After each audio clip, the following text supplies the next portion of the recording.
Sizin için, ben bilirik, bu sizin için çok ağırdır. Biraz sizinle bir müddət keçdi, bir 5 illər qədər artıq vaxt keçir. Bu illər ərzində yeni bəlkə sakitləşərsiniz, bəlkə o tıxanlar biraz yatar, bəlkə o ağrıları, bəlkə bu yaralar biraz qasqaq tutar deyə düşünmüşdük. Amma gördük ki, elə deyil.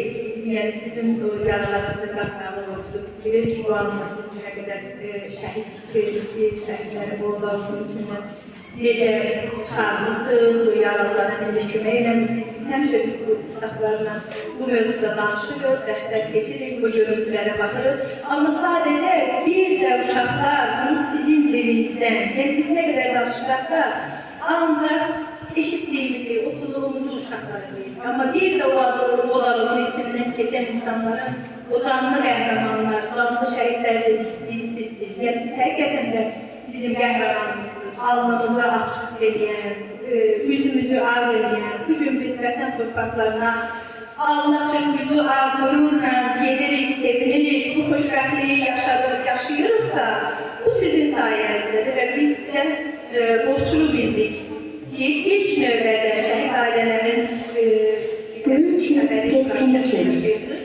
gelip şəhid ailələrini ziyarət edirik, onları təbrik edirik və bizim